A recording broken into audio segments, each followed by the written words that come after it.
보니까 후르시초프라는 사람이 있는데 이 사람 총서기관이었어요. 이 사람이 이렇게 말했어요. 크리스찬을 다 죽여놓고 그 다음에 한 명만 딱 남겨서 TV 앞에 세워놓고 그 사람을 죽이는 걸 생중계를 하자. 이제 그렇게 했던 거예요. 이 말은 물론 안 이루어졌죠. 그런데 여러분, 우리가 잘 생각해보면 우리는 어떤 상황에서도 공산주의자의 말을 나쁘다고는 인용하지만 공산주의자의 말을 좋다고 인용하지는 않아요. 그런데 얼마 전에 좀 됐어요. 얼마 전에 JTBC에서 손석희라는 사람이 어떻게 했냐면 이 후르시초프의 말을 인용해서 정치가들을 비난하는 발언을 했어요. 그러니까 그런 것만 봐도 우리가 어떤 세상에 살고 있고 어떤 사상을 가지고 있는 사람들이 우리 주류를 이루고 있는지를 좀 알아야 되는 거죠. 이런 사람들이 적그리스도 세력이 아닌 뭐겠어요. 자, 그런데 이제 이승만 박사 이렇게 얘기하죠. 종교를 없앤다는 건, 여기서 말하는 종교는 기독교를 얘기하는 거예요. 자, 자유와 평등을 가져온 교회 조직을 없애는 것은 인류의 발전에 악을 가져올 뿐이다라는 걸 정확하게 하고 있어요. 이 기독교와 공산주의 비교는 여러분이 나중에 한번 참고해 보시면 좋겠습니다. 선전선동의 달인, 거짓말의 달인이 바로 공산주의자들이에요. 이 사람이 박헌영인데요. 조선공산당 총비서예요. 이 박헌영이 되게 똑똑했기 때문에 스탈린이라는 사람은 이 사람을 북한을 맡기지 않은 거예요. 자기 말을 안 들을 것 같으니까. 말 잘 듣게 생긴 김일성, 살짝 멍청하게 보이는 김일성을 선택을 한 거였어요. 이 사람은 이제 남쪽에서 이 조선 공산당 조직을 만들어가지고 남노당, 우리가 남노당이라고 잘 알고 있죠. 그런 조직들을 형성해가지고 계속해서 공산주의 운동을 이 남쪽에서 계속해서 실행했던 사람이 바로 이 사람이었어요. 그러면서 이 사람한테 무슨 임무를 주냐면 이제 공산당 자금 같은 걸 마련해야 되잖아요. 이 조선 정판사 사건이라는 게 뭐냐면 자금을 마련하기 위해서 위조 지폐를 찍어낸 게 발각된 사건인 거예요. 공산당 운동자금을 마련하려고. 이게 소공동에 가면 있는, 지금도 그 위치는 있어요. 조선호텔 자리에 있는 건데요. 이 소공동에 일본 사람들이 놓고 간 그러니까 돈을 찍어내는 조폐기가 있었어요. 그거를 놓고 갔는데 이 사람들이 몰래 사들인 거예요. 사들여가지고 그 자리 밑에 지하실에다가 그거를 놓고 낮에는 인쇄소처럼 일을 하는 거예요. 낮에는 인쇄소처럼 이제 공산주의자들 뭐 신문 찍어내고 뭐 하는 그런 것처럼 일을 하고 밤에는 사람들 다 퇴근시키고 나서 뭘 하냐? 돈을 찍어내는 거예요. 그래서 돈을 찍어내가지고 그거를 유통을 시키는 바람에 나라가 더 혼란스러워지는 형국이 됐는데 그걸 잡아내서 이제 박헌영이 현상수배에 걸리고 사람들이 많이 체포가 된, 재판도 받고 이제 그런 사건이 벌어지게 된 거예요. 이때까지는 이 사람들이 조금 조용조용 운동을 했어요. 선전선동을 주로 하면서 이제 운동을 했는데 이 조선 정판사 사건이 하고 난 뒤로 북한에 몰래 숨어갔다가 온 박헌영에 의해서 어떻게 하냐면 신전술이라는 게 발표되는 거예요. 이게 바로 뭐냐 이런 거예요. 투쟁하자. 근데 그게 어떤 형태로 나타나냐면 이런 거예요. 총파업 하라는 거예요. 그 다음에 테러 하라는 거예요. 두 개예요. 지금도 여러분 우리가 이 주변에서 계속 일어나고 있는 많은 사건 사고들을 보면 파업이 정말로 많이 일어나잖아요. 이게 여기서부터 쭉 이어져 내려온 거예요. 이 사람들은 누구 지령을 받냐? 소련의 지령을 받아요. 스탈린의 지령을 받아요.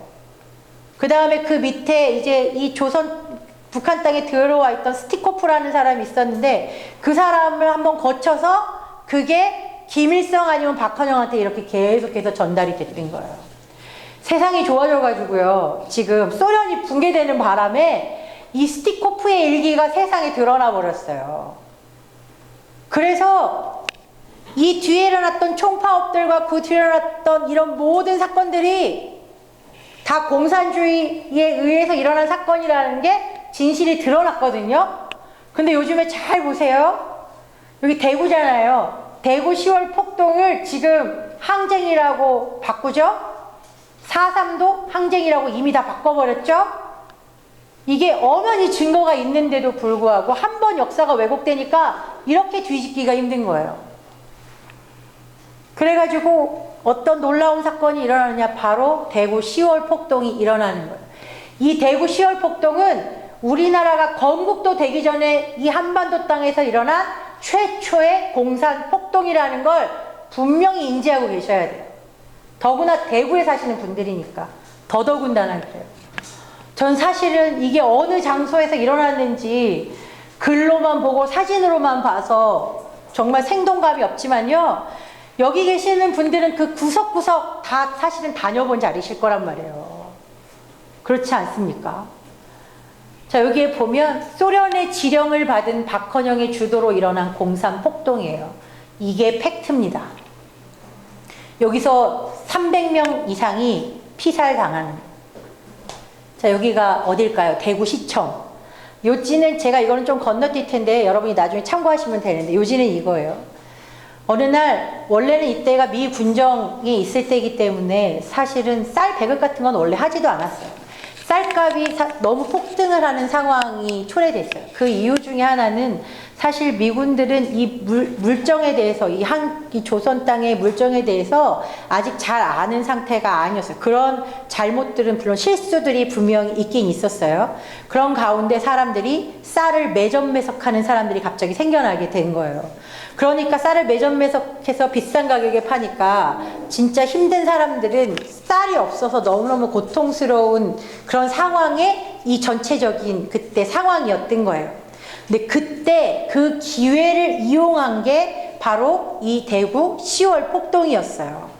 어떻게 됐냐? 갑자기 쌀 배급을 하겠다, 시청 앞으로 모여라 라는 유언비어가 대구 시내에 퍼지게 된 거예요. 그래서 사람들이 다 어떻게 됐겠어요? 대구 시청 앞으로 완전히 다 모여들죠. 아줌마랑 아이들이 막 1000여 명 가까이가 다 모여들었는데 갑자기 또 거기서 누군가 그러는 거야. 쌀 배급 안 준다고 했대. 그러면서 쌀 배급을 저 사람들이 갑자기 취소해버렸다는 거짓말을 다시 또 하게 돼. 그러니까 이게 어떤 양상으로 벌어지냐면 폭동으로 번지기 시작을 하는 거예요. 그러니까 굶주려 있던 사람들이 작은 불씨 하나가 탁 던져지니까 이제는 이것들을 제어할 수 없을 만큼 상황이 확 번져버린 거예요. 그러니까 한마디로 말하면 거짓 선전선동위에서 지금 놀아나고 있는 상태가 됐는데 본인들은 이게 거짓말인지 진실인지를 제대로 인지를 못하고 있었다는 거예요. 그리고 나서 대구역 부근에 갑자기 그날 오후에 아까 거기서 쌀배급 정지됐다고 사람들이 이제 해산을 했을 거 아니에요. 다시 대구역 부근으로 다시 모이는 거예요.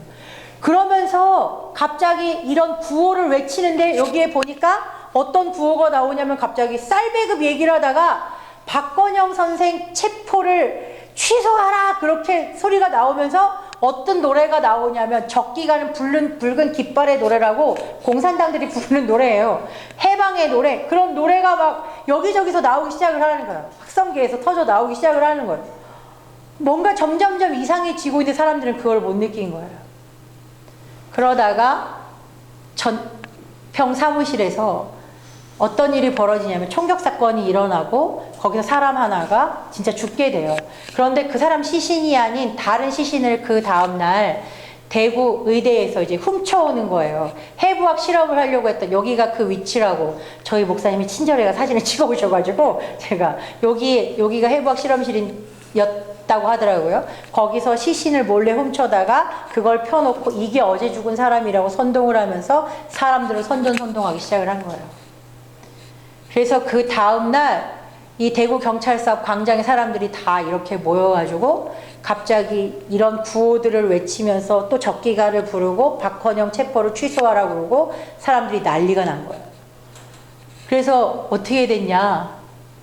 이 사람들이 대구 경찰서 가가지고 사람들을 막 에워싸고 그러면서 니네 빨리 무장해제하라고 경찰들이 그러니까 이 사람들이 폭도들이 뭐라고 말했냐면요.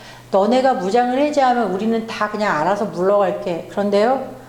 그 말을 믿어요. 또 경찰이 믿고 무장을 해제를 하는 순간 경찰서가 털리는 거예요. 그런 거예요. 이게 그 사진이에요.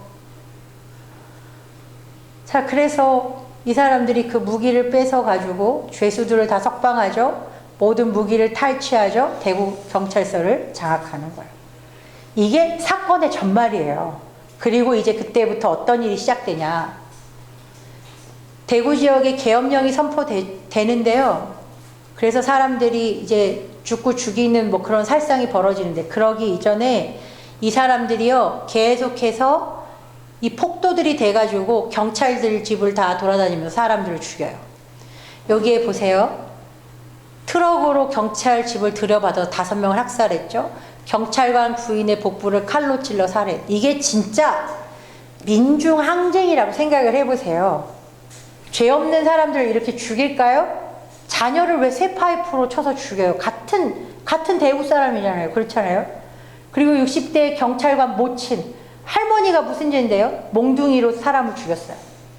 여기에도 보면 사과 농장을 하던 배용수라는 사람, 이 사람이 잘 사는 사람이었대요. 이 사람 집에 찾아가가지고 사람들을 착취했다고 하면서 도끼, 곡괭이 같은 걸로 사람을 죽이고 11명을 무참히 학살했어요. 달성공원이래요, 여기가. 아시죠? 저는 모르는 달성공원. 전 한 번도 달성공원에는 안 가봤습니다. 달성경찰서를 습격하고 달성공원에서 학살을 자행했어요. 굳이 다 읽어드리지는 않을게요. 나중에 제 PPT 자료를 다 드리고 가니까 여러분이 참고해 보시면 돼요. 여기는 외관경찰서예요. 그러니까 단순히 대구 시내를 조금 벗어나서 이 외곽 지역까지 다 이 폭동이 번진 거예요. 수류탄도 뺐고 경찰서 습격해서 이제 난리가 났어요. 그리고 여기 상주경찰서, 영천경찰서도 습격했죠. 자양지서, 화산지서까지 다 갔죠. 자, 공산폭도들의 이 자행한 만행이 바로 이런 거예요. 사람을 그냥 죽이지도 않고 생매장에 죽이고 막 난리가 났어요. 이게 그리고 나서 이제 계엄령이 선포되고 진압을 하고 나서 300명 이상이 이제 죽은 거예요. 여기 보세요. 경찰관들이 이렇게 많이 죽었어요. 10월 폭동의 피해 규모도 이렇게 보시면 엄청나요. 자, 이게 바로 진실이에요. 나라도 생기기 전에. 여러분은 대구에 사시니까 더 이런 부분들에 대해서 자녀들에게 말씀해 주셔야만 해요. 그리고 이게 공산주의라는 걸 치가 떨리도록 가르쳐 줘야 되는 것도 사실이에요. 대구 10월 폭동은요, 스탈린에 의해서, 그 다음에 우리나라에 와 있던 스티코프라는 사람이 또 그 지령을 받죠. 박헌영이 그 지령을 받고, 박헌영은 전평이라고 그래가지고 공산주의 세력들을 규합하는 거예요. 그 사람들에게 지시를 내보낸 거예요. 이게 다 그 일기에 나와 있어요. 이 사람 이거예요, 이게. 이게 번역해가지고 나와 있다니까. 이거 구입할 수 있어요, 여러분. 제가 이걸 보다가 정말 끔찍했어요. 이걸 보다. 여기에 보면 이렇게 날짜가 적혀요. 남조선 파업투쟁의 다음과 같은 지시를 내린다. 파업투쟁을 계속해라. 인민위원회 권력을 이상으로 쭉 하죠. 남조선 파업투쟁에 대해 스탈린 동지에게 암호 전문을 보낸다. 이렇게 계속 확실히 지시를 받았어요. 문구까지 정해줬어요. 문구까지.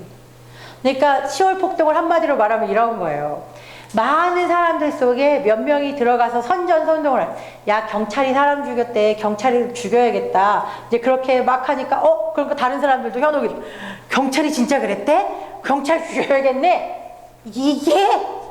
이게 공산주의자들의 선전선동이에요. 거짓 선전선동. 지금도 여러분 우리가 이 거짓 선전선동에 매일매일 넘어가고 있는 거예요. 뉴스 그만 보셔도 돼요. 사실은 인터넷 그만 보셔도 돼요. 진짜 뉴스가 많지도 않아요. 이게 지금 우리의 현실이에요. 대구 10월 폭동의 특징은요, 그러니까 제일 중요한 건 우리나라의 최초의 공산주의 폭동이었다는 거예요. 그러니까 이 폭동을 통해서 이게 원조가 되고 그 뒤로 쭉 계속해서 그것들이 명맥을 이어오고 있다는 거예요. 소련과 북한의 배후가 소련과 북한이라는 거, 또 시위의 명분을 사회 이슈로 해가지고 일으켰다는 거. 근데 이걸 잘 보면 지금 우리 사회에서 일어나고 있는 많은 집회와 시위들이 어떤 식으로 일어나고 있는지를 볼 수 있어요. 거짓 선전선동, 그런 걸 지금 하고 있죠. 그 다음에 시위를 확산시키고 폭력을 사용해요. 그 다음에 폭동을 미화해요. 여러분도 비슷한 생각을 하고 계시리라 믿으면서 제가 이 말을 하는데, 우리는 요즘 교과서에, 이번 2020년 교과서에 촛불혁명이라는 말이 나왔어요. 저는 절대로 이걸 인정할 수 없는 사람 중에 한 사람이에요. 선전선동에 의해서 나라가 전복된 사건이라고 보시면 맞아요. 그리고 그 폭동을 미화하고 있어요, 지금. 자, 이게 여러분 뭐냐면, 9월 총파업, 예전에 우리나라가 박근혜 대통령 탄핵되는 그 시기에 있었던 이게 일이에요. 10월에 이렇게 뭐라고 말하냐면, 10월 항쟁 70주년 정신 계승 전국 노동자 대회라고 써 있어요.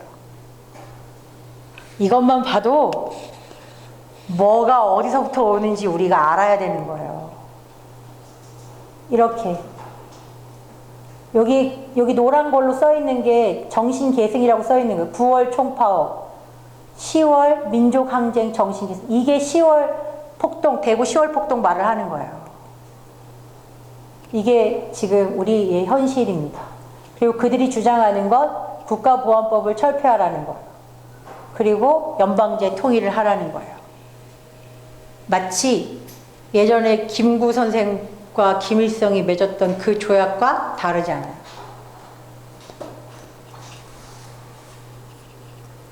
그런데 이 공산주의의 실체를 제대로 알았던 이승만 박사는 공산주의는 안 된다는 걸 분명히 하고 있었어요.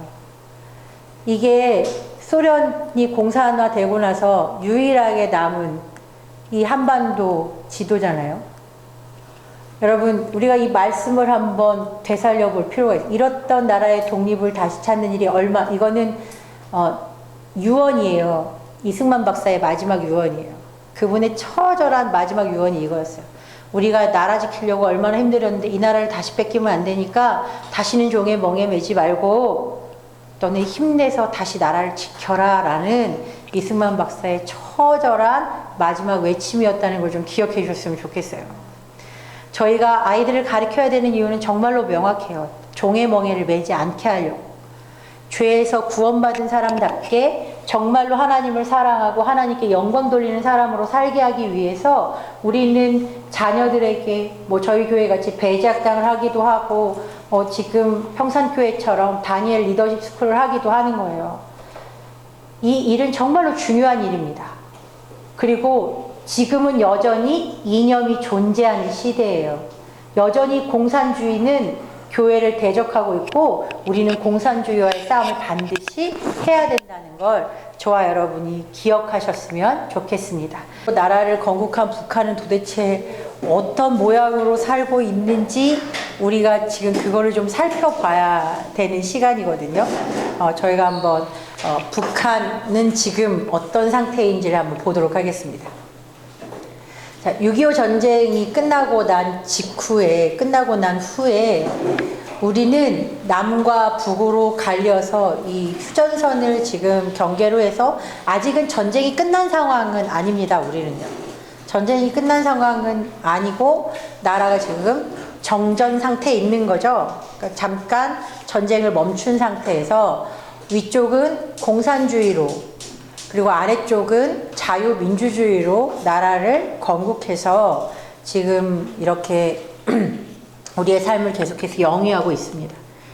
그런데 우리가 자유민주주의를 선택한 우리나라는 여러분도 너무나도 잘 아시는 대로 부요함을 누리고 살아요. 진짜 경제 성장률도 어마어마하고 제가 사실 인도네시아 살 때 사람들이요 부자들은 다 삼성 핸드폰 썼어요. 저는 가난해서 노키아 핸드폰 썼는데 자 그랬어요. 그리고 사람들이 좋은 차라고 하면 카니발 같은 거 막 되게 좋은 우리가 생각하는 그런 승합차처럼 아니고 자동문 달아가지고 막 그냥 좋은 벤처럼 막 그렇게 사람들이 다 타고 다녔단 말이에요. 그래서 한국 그러면 사람들이 다 와 그러고 옛날에 저 어렸을 때 생각해 보면 월풀 냉장고 사는 게 사람들의 그런 거였다면 엄마들 세대에는 무슨 일본 코끼리 밥솥인가 그런 거 사는 게 엄마들의 로망이었다면 인도네시아 사람들이나 그 유럽 사람들의 로망은 뭐냐면 삼성 냉장고, LG 에어컨 뭐 그런 거 사는 게 사람들의 로망이 된 시대가 되었어요. 지금이요. 진짜로 그래요. 그리고 외국에 나가보면 진짜 간판들마다 삼성, 현대 그런 그 LG 같은 기업들의 광고가 엄청나고 백화점이나 그런 매장들에 가면요.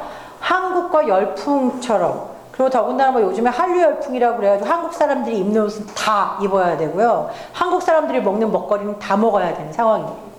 이게 우리나라예요. 이게 자유민주주의를 기반으로 했기 때문에 이게 가능한 일이었어요. 그런데 공산주의를 선택한 북한은 완전히 달라요. 북한을 공산화하라는 스탈린의 지령을 받고 정말 이렇게 그 수순대로 공산화를 진행한 북한입니다. 그런데 결과가 뭔지 한번 볼까요? 사실은 북한은요, 처음에 6.25 전쟁이 끝나고도 그랬지만 우리가 나라를 건국한 그 시점부터 생각해 봐도 우리보다 훨씬 잘 살았어요. 진짜로 잘 살았거든요. 그래서 꽤 잘 살았어요. 여기에 보면 북한은 처음에 시작은요, 출발이 우리보다 훨씬 좋은 상태로 시작을 했단 말이에요. 그도 그럴 것이 우리가 38선으로 이렇게 딱 갈리고 났을 때 모든 기반 시설이 대부분 어디에 있었냐면 북에 있었어요. 특별히 공장 같은 거. 그리고 전기 발전 시설은 북에만 있었어요. 그래서 북에서 전기 시설을 끊어버리고 나서 우리가 얼마나 큰 혼란을 겪었었는지 몰라요. 여기 그래프를 보면 1970년 전후로 해가지고 이제 70년대 얘기를 하는 거예요. 전후로 해서 남북 GDP를 비교한 거예요. 이게 파란색이 남한, 여기가 북한이에요. 여러분 보시면 1975년이 될 때까지는 북한이 우리보다 쭉 잘 살았는데 여기 1970년을 기점으로 해서 북한은 변동 없이 쭉 같은 선을 이어가고 있다는 걸 여러분이 보실 수 있어요. 처음에는 우리는 83달러밖에 안 되는 GDP를 가지고 있었어요. 걔네들은 200달러가 넘었죠. 근데 우리는 여전히 200 몇 달러 할 때 걔네는 740까지 올라갔었어요. 그런데 여기 1900년대 이후를 한번 보세요. 시작부터 시작해 우리는 계속 성장해요. 2017년까지. 여기는 여러분 이렇게 되기란 쉽지 않아요. 진짜로 쉽지 않아요. 왜냐면 웬만하면 조금은 올라갔다가 내려오는 게 정상이에요. 농사도 마찬가지거든요, 사실은. 농사도요, 그 농업을 하시는 분들의 이야기를 들어보면 계속 흉년일 수가 없대요. 조금 올라갔다가 떨어졌다를 항상 반복을 하게 돼 있는 게 농사라고 해요. 이것뿐만 아니라 북한의 농업도 마찬가지예요. 쭉 하얀 곡선. 계속해서. 우리가 이것만 보더라도 공산주의와 자유민주주의의 차이가 얼마만큼 큰지를 우리가 알 수 있어요. 그래서 우리는 선택할 수 있죠. 우리도 이 빨간 라인을 따라갈 것인지 아니면 원래 하던 대로 자유민주주의의 나라로 다시 재도약할 것인지를 우리가 결정을 해야 되는 거예요. 이게 우리 북한의 몇 배라고 써 있어요. 23배. 2017년 현재로 우리가 북한보다 23배 잘 살아요. 여러분 23배가 잘 실감이 안 나시죠? 엄청나게 큰 차이가 나는 거예요. 진짜로. 모르시겠으면 이렇게 앞으로 마세요. 엄청나게 큰 차이가 나는 거예요.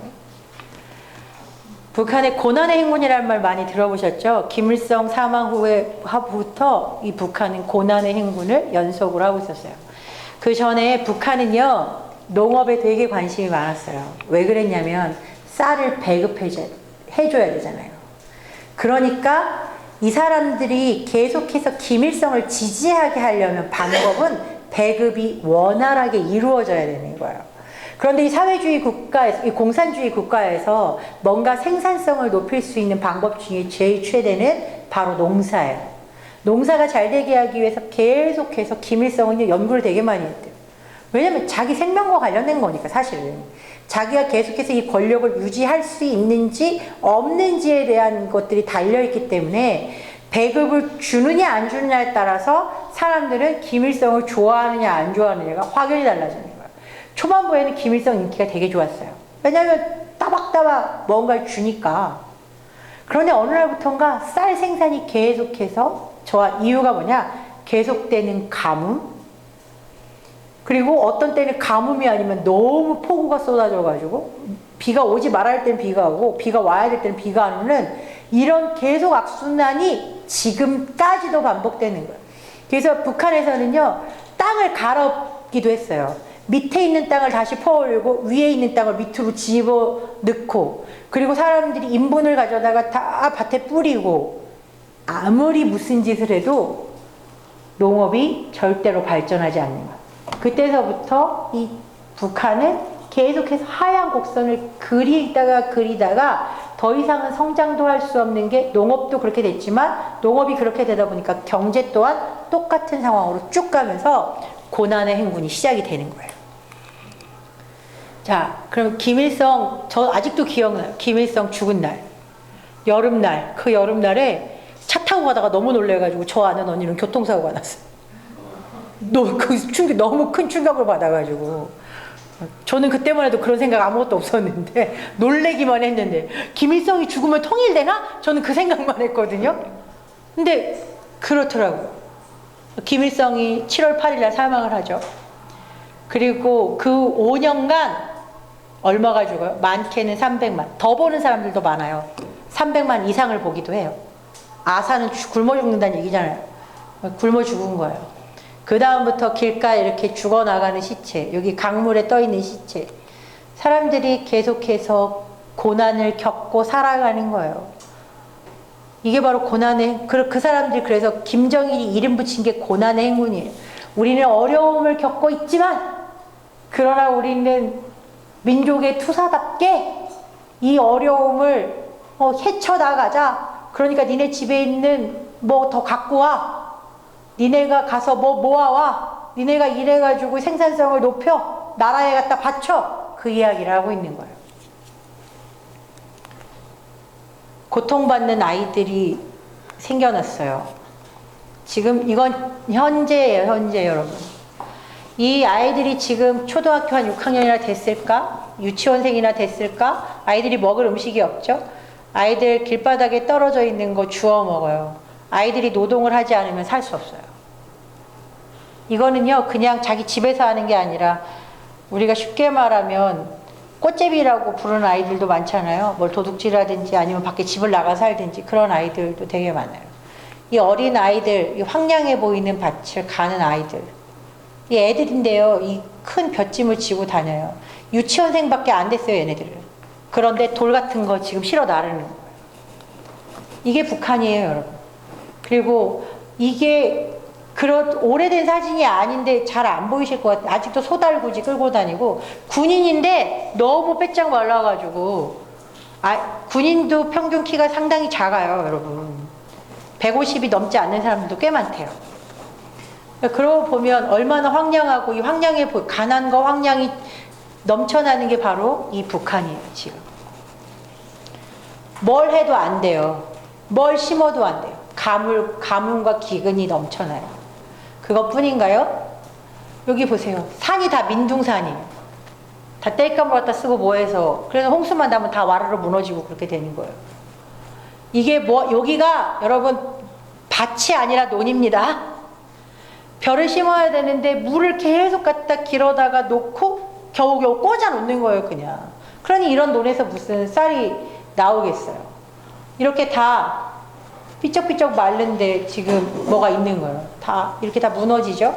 홍수가 나지 말았든, 이게 지금 뭐냐면요, 강물이 불어났는데 다시 다리를 재건하러 가려니까 장비가 없어가지고, 여기 밑에 사람 머리잖아요. 사람이 판자를 받치고 이렇게 서 있고 그 위로 사람들이 지나가는 거예요. 이게 북한이에요, 지금. 그래서 탈북자가 생기는 거예요. 죽음을 감수하고라도 이 죽음의 땅을 벗어나고 싶은 게 북한이에요. 마약. 북한 마약을 하는 사람들의 말을 빌어서 말하면 정말 양질의 마약이래요. 왜냐? 나라에서 장려하는 사업이라 그런 거예요. 나라가 돈을 벌어들이려고 마약을 만들어요. 겉으로는 아닌 척하지만 나라 재정을 위해서 마약을 만드는데, 그 마약이 우리나라로 들어와요.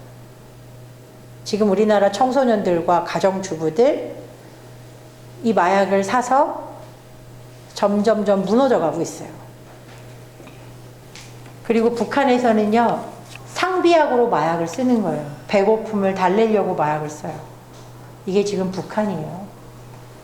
그리고 유일하게 북한에서 노동당원이 아닌데 신분 상승을 할 수 있는 유일한 방법이 딱 두 가지가 있는데, 그게 뭐냐면 핵 과학자가 되든지 핵 개발하는 과학자가 되든지, 하나는 해킹 전문가가 되든지, 둘 중에 하나예요.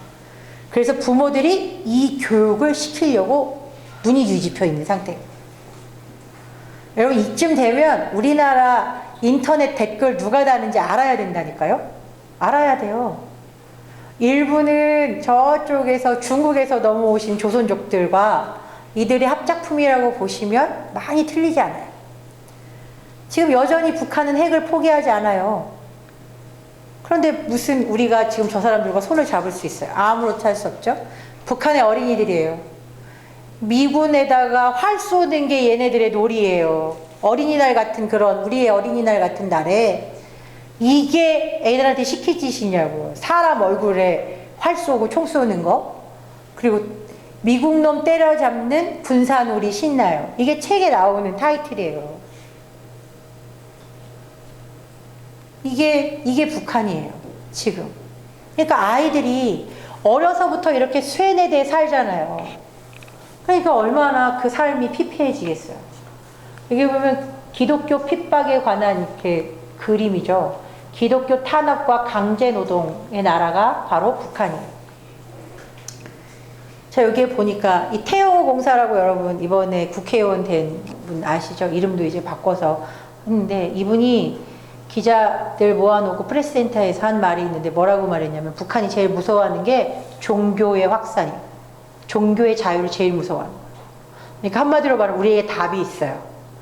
북한의 복음밖에는 저들을 무너뜨릴 방법이 없다는 거예요.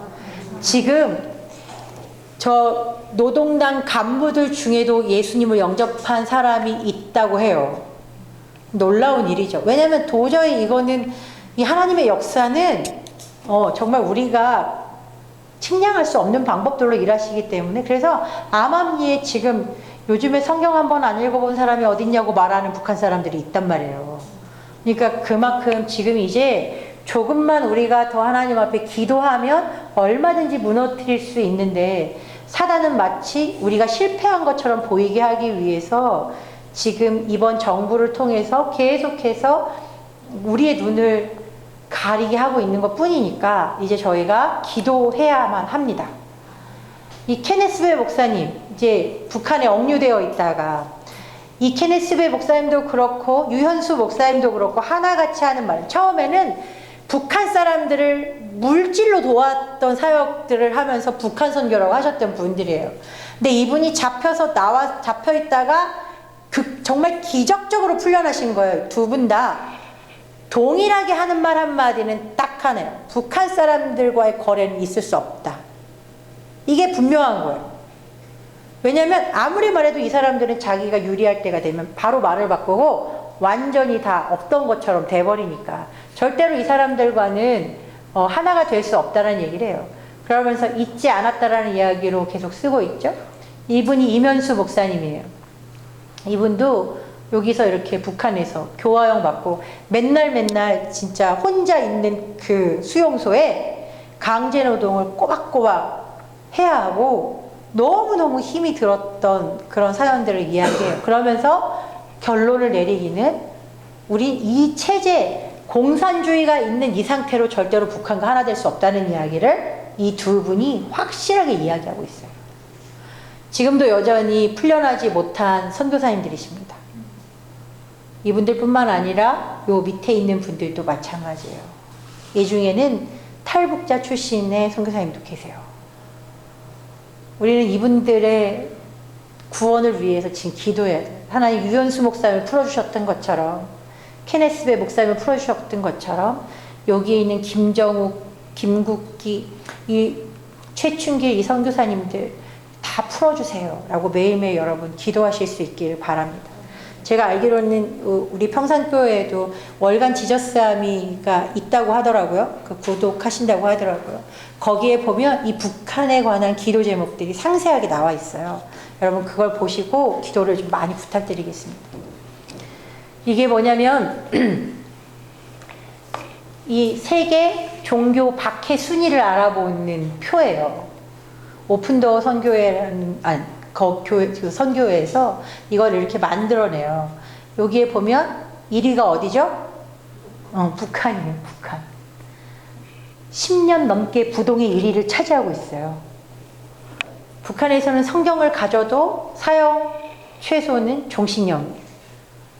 그리고 탈북했다가 돌아오면 이 사람들이 예수님을 혹시 예수님에 대한 것들을 들었는지 못 들었는지 그것들을 계속해서 점검해요. 이게 그 북한을 위한 기도를 위한 그림을 누가 표현을 해 놓은 거고요. 여기는 수용소예요. 수용소.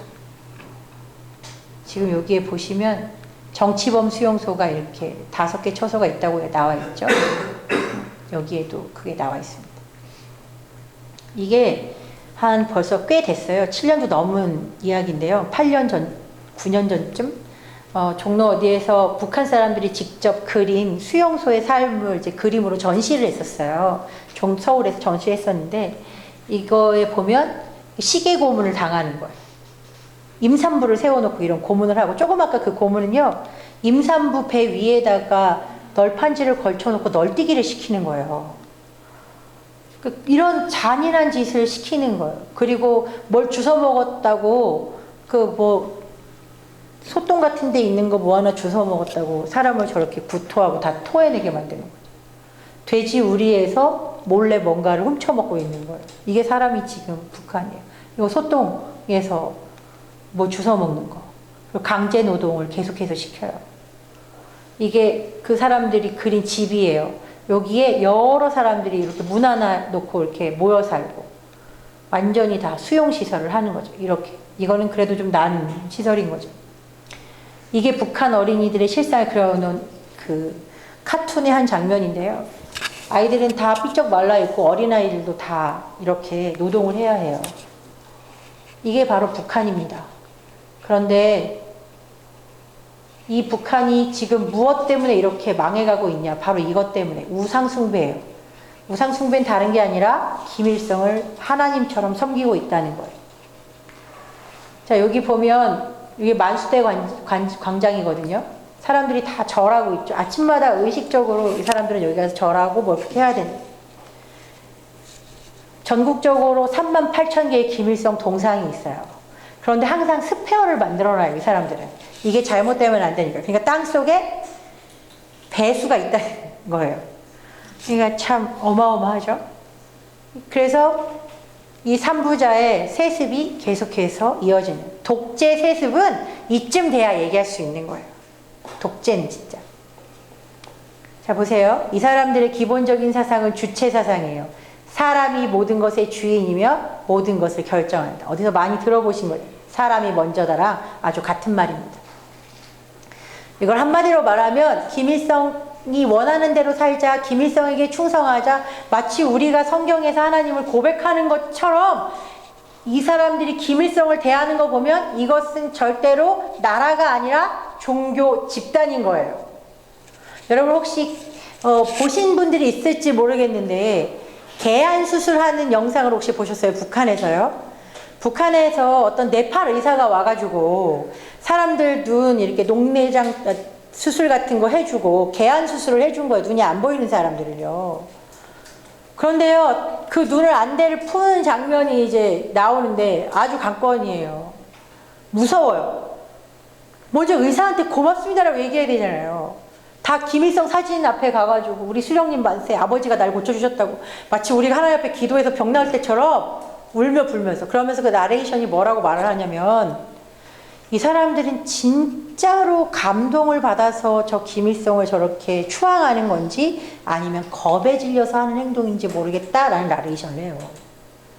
이게 북한입니다. 그러니까 이 나라는 이미 종교 집단이라고 생각하시면 돼요. 이게 주체사상의 10대 원칙을 여기다 써놓은 거예요. 이게 얼마나 무서운 일입니까? 이게 금수산 태양궁전인데 여기가 뭐냐면 무덤이에요. 무덤. 김일성, 김정일 무덤이에요, 여기가. 근데 여기 아까 보시면 이게 뭐 다 사람들이에요. 사람들이 여기서 절하는 거예요. 이쯤 되면 이거는 정말 심각하죠. 여기가 이제 다시 좀 크게 보이는 건데. 그 안 내부예요. 무슨 일만 있으면 여기서 가서 헌화하고, 여기는 밀랍 인형으로 이렇게 만들어 놨어요. 김일성. 여기 보세요. 다 대리석에 얼마나 대단한 것들로 다 둘러져 있는지 보세요. 북한 주민들 다 굶어 죽는 이 상황에 여기서 이런 일이 벌어져요. 이게 김정일 시신이에요. 이건 김일성 시신이에요. 이 시신을 보존하는데 1년에 얼마 들어요? 18억 원 들어요. 이 돈만 있으면 북한 사람들 안 굶어 죽어요. 진짜로 안 굶어 죽어요. 그런데 우리가 어떻게, 우리나라 대통령이라는 사람이 아직도 1년에 18억 원씩을 시체 보관하는 데 쓰는 김정은. 그러니까 다시 말하면 이 18억 원을 풀어가지고 백성들을 살리는 데 쓰지 않고 백성들을 오늘도 굶겨 죽이고 악랄한 폭행을 자행하는 김정은과 손을 잡고 악수하면서 연방제 통일을 운운한다는 건 이 사람의 사상을 의심해 봐야 한다는 증거가 되는 거예요. 영생탑이에요. 영생탑. 영생탑도 3,200여 개나 돼요. 이게 북한입니다. 김정일만 찬양하죠. 여보세요. 김정은 사치품 비용이 얼마나 많은지. 뭐 짓고. 그리고요, 막 일본 욕하잖아요. 다 일제 써요, 걔네들. 간부들은요. 우리나라 사람 똑같잖아요. 일본 욕 그렇게 하면서 일식당 가서 밥 먹어요. 그렇죠? 얼마나 웃겨요? 그리고 못하는 게 있어요. 북한에서 안 되는 게 있어요. 두발 제한법이라는 게 있어요. 자유각국이에요. 여자들도 남자들도 스타일이 딱 몇 가지로 이렇게 고정이 돼 있어요. 여자들은 여기에 보니까 남자는 10가지, 여자들은 18가지는 된다고 하는데 이거를 넘어서면 안 되는 거예요. 딱 거기에요. 그리고 주거 제한법, 우리가 잘 알고 있죠. 주거 이전의 제휴가 없어요, 이 나라는. 그리고 나서 강제 투표. 이 투표할 때 되게 재밌어요, 여러분. 여기 지금 제가 여기 없는 것 같은데 뒤에 나올 건데 무조건 찬성에 투표하자. 만약에 반대에 투표하면 죽는 거예요. 무조건 김정일만 찍어야 돼요. 김정은만 찍어야 돼요. 종교 제한. 여기서 성경 소지하고 있으면 감옥이나 교화소, 죽음까지 가요. 전 이거 보고 깜짝 놀랐어요. 여기 보세요. 평양뿐만 아니라 여기에서는요, 여자들은 운전 못해요. 북한에서는요. 근데 어떤 드라마에서는 막 여자도 막 운전하고 그러대요. 아니에요. 여자 운전 안 돼요. 그리고 여기에 보면 정부에서 법적으로 통제하고 있어서 평양시내에서 100명 중 1명꼴로 차량을 가지고 있대요. 되게 재밌죠? 여성은 정부 관료라도 운전을 할 수 없어요. 그리고 더 웃긴 건 평양에는 아무나 살 수 없어요. 내가 평양에 살고 싶다고 살 수 있는 게 아니에요. 그리고 음주 제한법. 특별히 김일성 생일 뭐 그런 날 있잖아요. 그런 날은 술 먹으면 큰일 나요. 그게 이 나라예요. 공개 처형법. 이게 북한이에요. 여기 보면 위대한 수령님과 영광스러운 당 중앙을 목숨으로 사수하자. 이거 아까 말씀드렸던 투표. 모두 찬성에 투표하자. 그리고 거주 이전의 자유가 없어요. 아무리 내 자식이 어디 사는데 아프다고 해도 갈 수가 없어요. 허락이 없어요. 신명기 28장 15절 24절을 제가 인용하고 여기 마무리하려고 했는데 그거는 여러분이 신명기 28장 15절에서 24절은 이거예요. 우상을 숭배하면 하나님이 그 땅을 쇳덩어리같이 만들어 버리시겠다고 하는 거예요. 저 땅이 저렇게 변했으면 이 땅도 그렇게 변할 수 있다는 거예요. 지금 우리가 저지르고 있는 이 정말 사악한 우상 숭배의 죄악이 너무 많잖아요. 이 죄악에서 벗어나야 이 대한민국이 살 수 있을 줄로 믿습니다. 자유민주주의의 나라, 자랑스러운 대한민국 건국 이야기를 할 건데, 건국 이야기를 하기 전에 반드시 짚고 넘어갈 이야기가 있어서 그 무거운 이야기를 잠깐 먼저 하고 저희가 지나가야 돼요. 우리가 해방 후에 78%가 사회주의 공산주의를 지지한다고 그랬었어요. 그래서 좌우합작 공산주의. 그런데 우리는 뭘 했냐? 남북 단일 선거를 유엔에서 결정했고 그것들을 그러니까 준비하고 있는 상황이었어요. 그래서 이승만 박사는 이걸 너무 환영하고 지지한다라고 계속해서 이야기하고 드디어 자유총선거, 우리에게는 50총선거로 알려져 있는 우리나라 최초의 국회의원을 뽑는 국회의원 선거를 하는 게 바로 이 자유총선거, 50총선거라고 여러분이 알고 계시면 돼요. 그런데 이 50총선거를 북한이 좋아했다고 그랬나요? 안 좋아했다고 그랬나요? 반대한다 그랬었어요. 그래서 이게 되면, 왜 이걸 반대했냐면, 이게 되면 남한을 적화 통일할 수 없기 때문에, 명분이 없기 때문에 그러는 거예요. 그러니까 자기네 공산주의로 흡수를 하려고 했는데 그게 안 되니까, 날로 못 먹고 뭔가를 또 진행해야 되니까 이 선거를 방해해서 공산주의로 흡수하려고 했던 일이었기 때문에 50총선거 방해를 위한 공산폭동을 일으키기로 한 거예요. 그게 바로 뭐냐? 제주 4.3 폭동이에요. 이미 제주 4.3 폭동은요, 제주 4.3 항쟁으로 둔갑이 되어 있어서 제주도에 가면 평화공원이라고 만들어 놓고 어마어마하게 잘 해놨어요. 여러분 혹시 거기 가보신 분들 계세요? 안 가시길 정말 잘했어요. 가봐야 진짜 속만 아프죠. 이 제주도에서 일어난 4.3 폭동이 왜 폭동인지, 그런데 이 4.3 폭동이 항쟁으로 둔갑하기 시작한 게 어떤 사람이 그렇게 진상 보고서를 썼냐면 박원순이라는 사람이 썼어요. 지금 서울시장인 박원순이라는 사람이. 허위 날조 보고서입니다. 자, 50총선거를 무산시키기 위해서 건국을 방해하려는 공산주의 폭동이 4.3 폭동이에요. 근데 지금 제주도에는요, 이걸 4.3 폭동이라고 했다가는 난리가 나요. 저희 목사님이 지난주에도 제주도에 다녀오셨어요. 이 구석구석을 돌아다니면서 진짜 피해자 가족들은 지금 되게 숨죽이며 살고 있어요. 진짜 피해자 가족들은. 예를 들어서 뭐 경찰의 가족들이라든지 정말 무참하게 공산폭도들에게서 학살당한 많은 목회자의 가족들이라든지 그 사람들은 말도 못하고 지금 너무 비참하게 살고 있어요, 사실은. 가해자들은 나라에서 나오는 돈 따박따박 받으면서 편안한 삶을 살아요. 그런데 이제 그들 중에서도 너무 마음이 아프니까 진상 규명을 위해서 사람들이 단체를 만들고 그 진상들을 밝히려고 증인들이 돌아가시기 전에 인터뷰를 하고 막 그래서 그런 것들을 모아놓는 분들이 있단 말이에요.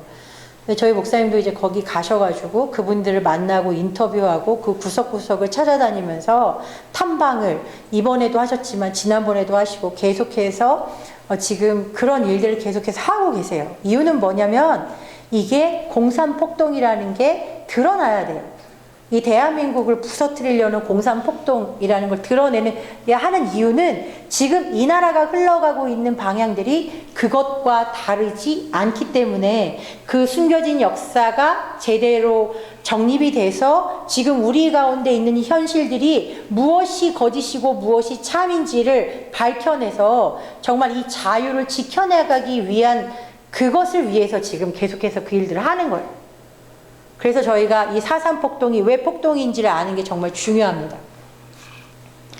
이 4.3 폭동은 그러니까 5주 동안, 그러니까 50총선거 시작하기 5주 동안 어떤 일이 벌어졌냐면 사람이 589명이나 죽어요. 왜 죽냐면 선거를 방해하려고 죽는 거예요. 5월 10일 당일에만 62명의 경찰관과 공무원들이 피살돼요.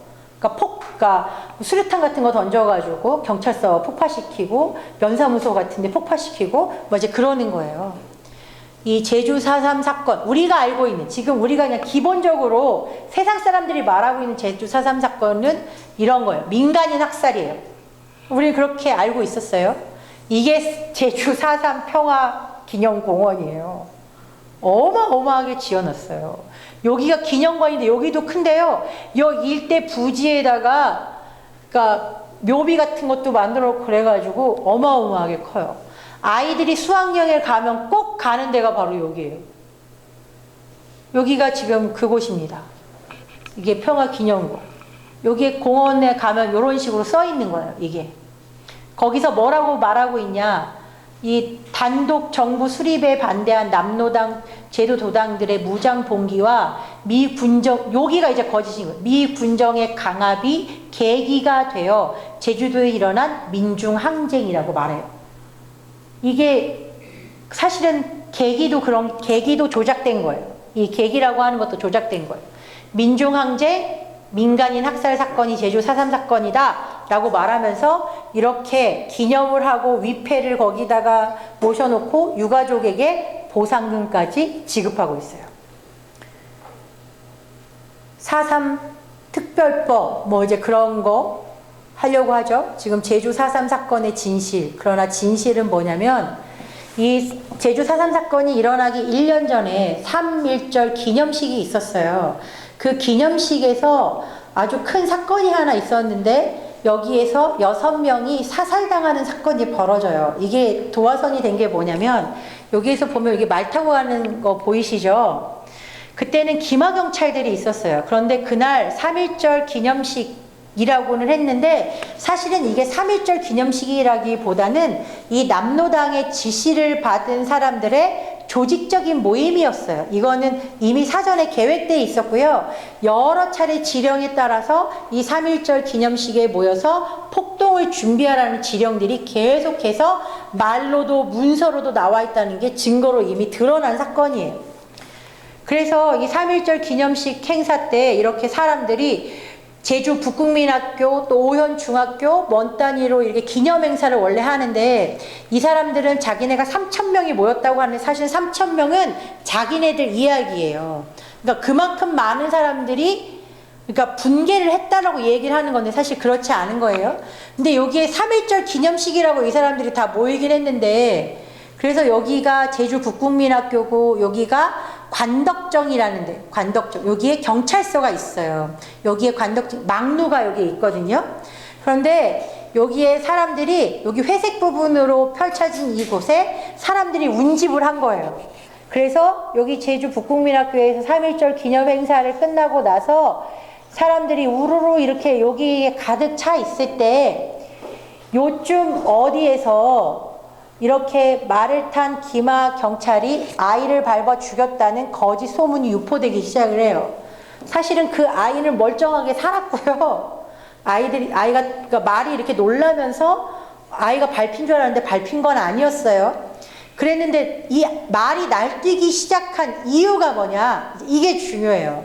사람들이 뭔가를 이렇게 달아서 아까도 막 흔들려면 대나무에다가 매달아서 달거든요. 프랭카드처럼. 그런데 그거를 대나무를 뾰족하게 깎아주고 죽창을 만들어서 말에 항문을 찌른 거예요. 일부러 그런 거예요. 그것도 명령을 받은 거란 말이에요. 그러면서 일부러 그렇게 하니까 말이 날뛰고 누군가 다치도록 이미 유도를 했던 거예요. 그러니까 말이 날뛰니까 경찰이 이쪽으로 아까도 잠깐 다시 보면 여기서부터 달려오면서 사람들이 막 경찰을 죽이라고 그러고 난리가 나니까 애가 죽은 줄 알고 그렇게 되니까 이쪽 막루에서 경찰을 향해서 사실은 총을 쏜 게 아니라 이쪽 편에서도 폭도들이 꽤 많았거든요. 이쪽 편을 향해서 지금 이쪽에도 폭도들이 많으니까 이쪽을 향해서 총을 쏜 거란 말이에요. 그래서 6명의 사상자가 발생하게 되는 거예요. 물론 그러니까 오인을 해서 잘못 쏜 경찰들의 책임은 분명히 물어야 돼요. 이것까지 잘했다고 하는 이야기가 아니란 말이에요. 그런데 이거는 사전에 치밀하게 계획이 돼서 경찰들이 겁을 먹고 뭔가 잘못된 행동을 하도록 유인된 사고임에는 분명하다는 거예요. 이게 정말로 중요해요. 저는 이걸 아이들한테 가르쳐주면 아이들이 이해를 못할 줄 알았어요.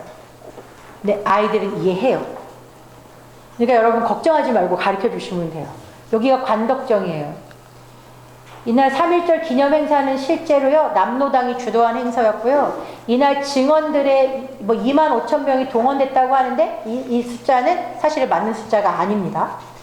여기에 보면 3.1절 기념행사, 기념투쟁을 위한 남노당의 지령서예요. 지령서. 이게. 여기 1차 지령서, 2차 지령서. 그러면서 여기에 보면 선전선동 요강이라는 게 나오는데 그 내용을 보잖아요. 구호는 뭘로